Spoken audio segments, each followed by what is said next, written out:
Alright, good morning, good morning, good morning po sa inyong lahat mga kababayan, Batang Maynila to.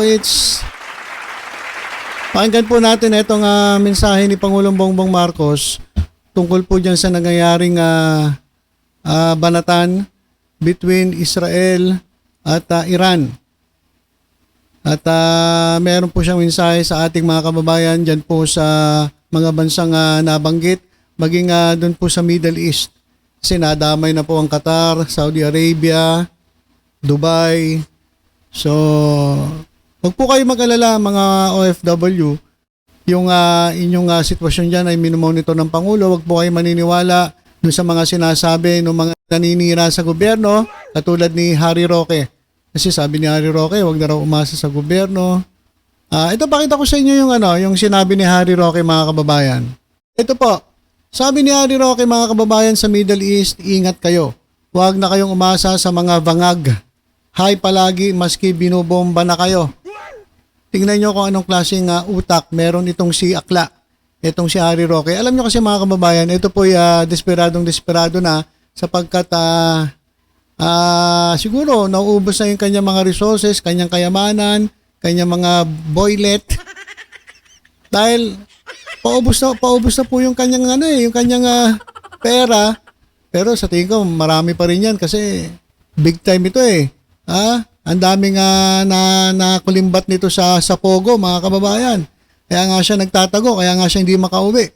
At nagtatago dun sa sa gobyerno ng ibang bansa. So, etong si Harry Roque, talaga pong wala po kayo maririnig na mabuti to. Lahat po ng sasabihin nito ay kontra sa gobyerno sapagkat pinapagpanagot siya ng gobyerno ng Pilipinas sa mga katarantaduhang ginawa niya dito. Kaya nga nagtatago sa ibang bansa eh. So itong sinasabi niya, wag po kayo maniniwala rito. Ang Pangulo po, ang ating gobyerno ay ginagawa lahat ng paraan para mapangalagaan itong ating mga kababayang nandyan po sa mga naapektuhan ng labanan dyan po sa Middle East. Kaya ito si Akla, nako. Huwag niyo po itong paniniwalaan. Ano lang po ito? Super bitter po. Talaga namang puro paninira ang sinasabi nito. Huwag na raw umasa sa gobyerno. Kanino asa? Sa'yo? Sa'yo aasa? Anak ng toko ka, Harry Roque. Hindi mo nga matayuan yung iyong yung kaso mo dito sa Pilipinas. Duwag ka. Talo ka pa ni former Senator Leila de Lima, kababaeng tao, hinarap yung kaso. Ikaw, nagtatago kang akla ka. Tapos kung magsalita ka, alam mo, galing-galing mo. Ganito yung mga tao na nakaka-visit mga kababayan eh. Ang galing magsalita, pero hindi ina-apply sa sarili niya. Di ba? May mga sarili siyang problema, may mga sarili siyang dapat asikasuhin, hindi niya maasikaso. Nagtatago, tumatakbo. Tapos kung magsalita, kala mong galing-galing. Anak ng toko kang akla ka. So ito mga kababayan, pakinggan natin itong mensahe ng ating Pangulong Bongbong Marcos. Magandang umaga po sa inyong lahat. Sa palagay ko po ay nabalitaan nyo na po na binomba ng Israel at saka ng Amerika ang Iran. At ang Iran naman ay sumagot, nagbomba naman ng mga American base sa United Arab Emirates, sa Bahrain, sa Oman, at siyempre sa Israel. Alam naman natin na napakarami ang Pilipino diyan sa bandang Middle East. I'm sure nag-aalala kayo sa inyong mga kilala, mga kaibigan at mga kaanak na nandun. Mula nung nabalitaan natin na nagsimula itong gera, ay nagmo-monitor na kami kahapon pa ng late afternoon sa ating mga embassy, sa ating mga labor attaché, sa lahat ng mga embassy natin doon sa Middle East. At nais kong i-report sa ating mga kababayan na sa ngayon, as of 9 o'clock Sunday, wala po tayong natatanggap na report na may casualty na Pilipino. Wala pong Pilipino ang namatay, wala na Pilipino ang nasaktan. At sa ngayon ay patuloy ang aming pag-monitor para tiyakin na nasa magandang kalagayan ang ating mga kababayan sa Middle East.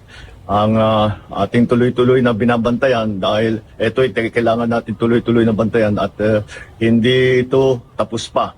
Palagay ko patuloy pa itong gerang ito. Ngunit sa aming latest report ay ang ating mga kababayan ay nasa safe na lugar. at sila ay nakapunta sa mga bomb shelter kung saan sila at lumalayo sila doon sa mga bases ng Amerikano upang hindi naman sila mapalapit sa alanganin.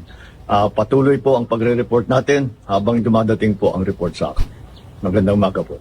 Alright, so yan po mga kababayan. So yung sinasabi ni Harry Roque na walang ginagawa ang gobyerno ng Pilipinas, kalokohan po yan.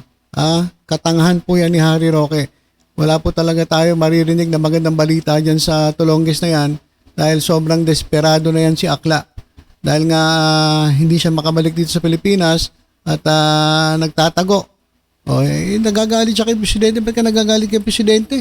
Ikaw ay kinasuhan dahil sa katarantaduhan mo sa mga ginawa mo dyan sa panahon ng Pogo. At galit na galit yan kasi nga inalis ng Presidente ang Pogo dito sa Pilipinas.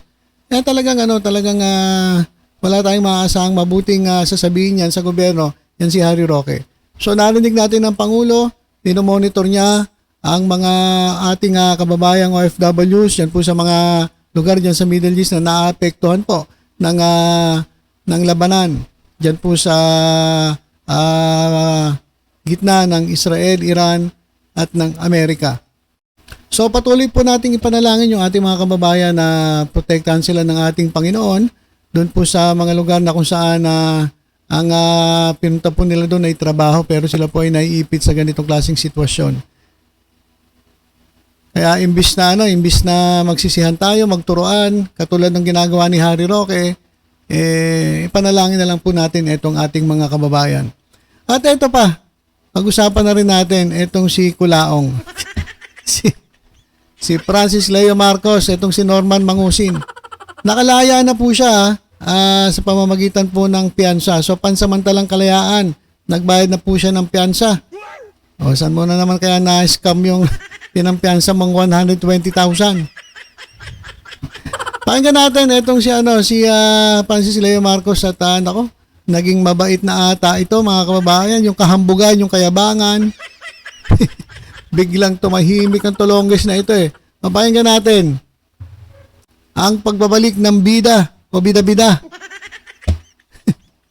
Si Kulaong. Bakit ba Kulaong ang tawag ninyo? Ano ba ibig sabihin ng Kulaong? Ito po nga nagpapanggap na Marcos, si Norman Mangusin. Magandang gabi po sa lahat. Kalalaya ko lang po pansamantala. Maraming salamat po doon sa mga taong nagmalasakit at ang bait-bait ng boses Parang amon tupa. Parang nawala ata yung kayabangan mo nagkukudwari ka na naman. Nagpapasalamat siya dun sa mga nagmalasakit. Sino-sino ba yung nagmalasakit na yan?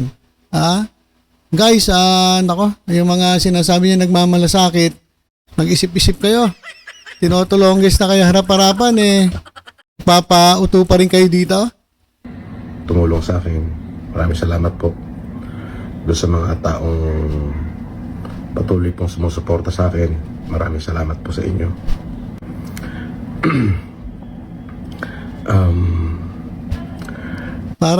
Parang hindi bagay. Parang hindi bagay yung ganyan mga style mo. Mas nasana yung tao sa kahambugan mo yung mga salita mo na paano ba yun? Yeah. Oo. Di ba? Parang nag-ibang anyo ka, Brad. Medyo masakit lamang po yung pangyayari. Siyempre, sa parte ng aking mga anak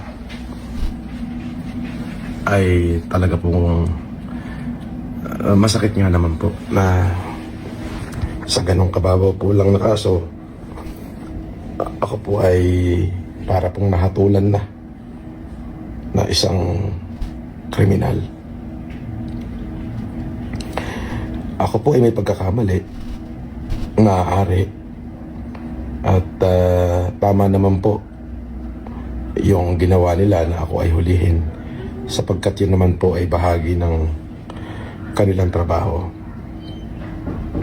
Ngunit po yung ako naman po ay ipinahiya nila na para bagang tinalupan na ho nila ako ng buhay. Opo. Okay guys, sabi nga nung iba kulang pa raw yung ginawa sa kanya eh. Yung mga galit dito, yung mga na-scam nito, sabi po nila, kulang pa nga yung ginawa sa iyo eh. Although talagang ako, hindi naman ako sang-ayon. Sumobra talaga, mga kababayan, yung ginawa sa kanya. Pero ang dami po nagsasabi, tuwan-tuwa sila sa nangyari. At kulang pa nga daw, mga kababayan, yung ginawa dito dahil sa sobrang hambog nito at sa mga pangloloko, pangbubudol nito sa mga mga kababayan natin. Ay sobrang sakit po.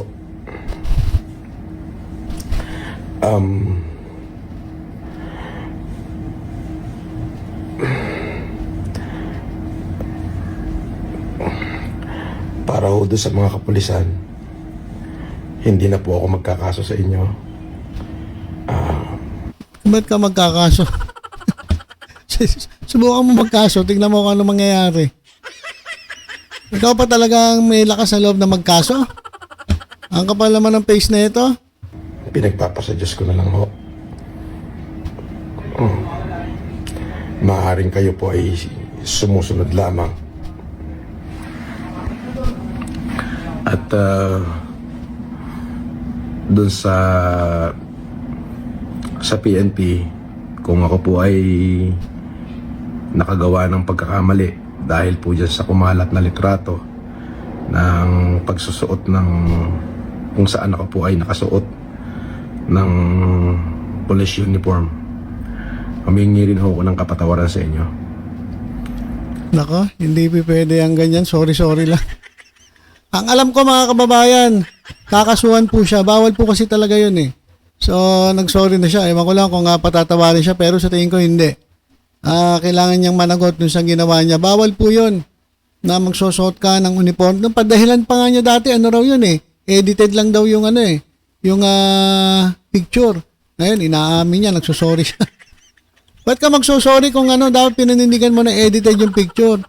So, yung sabihin, nagsisinungaling ka. Nagsusorry siya dahil nga doon sa litrato. So, ibig sabihin, sinuot niya talaga, hindi inedit lang.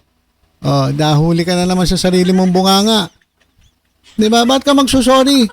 Kung hindi mo talaga ginawa yun at edited lang yung picture. So, ibig sabihin, sinuot mo talaga na yun po ay pinagbabawal po ng batas.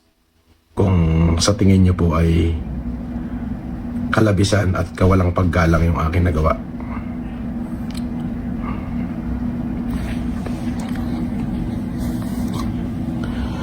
at doon po sa mga patuloy na nagmahal sa akin, maraming salamat po.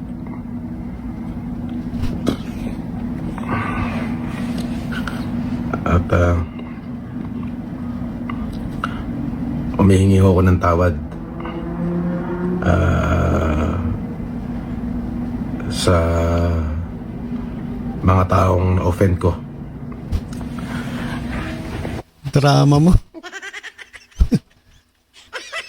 Guys, wag kayo basta-basta papabudol dito, nagdadrama lang to.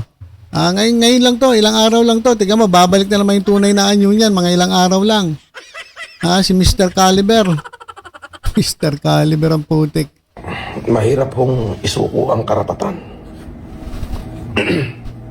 Yung karapatang mabuhay. Yung karapatang tratuhin tama. Hindi ko siya kayang isuko eh. Salamat din ho doon sa nagsimpatya sa akin. Maraming salamat po. At ulitin ko po, doon po sa mga miyembro ng kapulisan na naging kabahagi ho nung pagpapahiya ho sa akin, hindi na po ako magsasampa ng demanda sa inyo. Marunong pala mahiya to. Marunong ka pala mahiya. Pero yung pinagagawa mong panloloko sa mga kababayan nating OFW, yung pangbubudol mo, hindi ka nahihiya. Abay, may kahihiyan pala tong tulongges na to. Ha? Mga kababayan. Pinatawad ko na ho kayo. At sa PNP po, Kung kayo po ay sa tingin nyo nakalabisan ho yung aking ginawa doon sa nakumakalat na pagsusuot ko ng uniforme, patawarin nyo ho ako. Wala ho akong masamang intention doon. At kung ano man ho yung karampatan na kaso o parusa na ipapataw nyo sa akin, ay haharapin at tatanggapin ko po. Para sa mga supporter ko, maraming salamat po sa inyo sa pagmamahal ho na pinakita nyo sa akin. Ako muna ho ay magpapahinga muna at talaga hong sobrang napagod po yung aking katawan. At hindi ko ho maipaliwanag yung nararamdaman kong kapaguran. Salamat po sa pagmamahal at pagsuporta. Yung patuloy kayong nandyan para sa akin. Yun po ay napakalaking bagay. Yun lamang po. At maraming salamat po. Okay, so yan po ang drama ni Kulaong. Alam niyo mga kababayan, kung hindi niyo kilala to, kung hindi niyo nasusubaybayan to mga pinaggagawa nito, at kung hindi niyo napapakinggan yung mga reklamo ng mga tao at yung mga vlogs ng iba pang mga na biktima nito, at dun sa mga vlogger na nagbulgar dito, ay talagang maawa kayo. Huwag kayo magpapadala sa drama nito mga kababayan, nagpapaawa lang ito, nagpapabiktima. Nako, pa-victim effect lang ito. Tingnan nyo, ilang araw lang, magbabalik yung anyo nito, yung totoong anyo nito, mga kababayan. At medyo ganyan siya kasi marami pang kasong susunod eh. Kaya medyo alalay lang muna siya, relax muna siya. So, ayan lang po muna mga kababayan ng ating update sa ngayon. From time to time ay mag-report tayo sa sitwasyon dyan po sa Middle East. At huwag po kayo maniniwala sa sinasabi ng iba, katulad ni Harry Roque at ang mga DDS na walang ginagawa ang gobyerno. Meron po. Tuloy-tuloy po ang pagmamonitor ng ating presidente, ng mga ahensya ng gobyerno, ang Foreign Affairs, DFA. Sila po ay ginagawa ang lahat para mapangalagaan ang kalagayan ng ating mga OFWs dyan po sa Middle East. So, for the meantime mga kababayan, tutok-tutok lang po dito sa Batang Maynila Toys.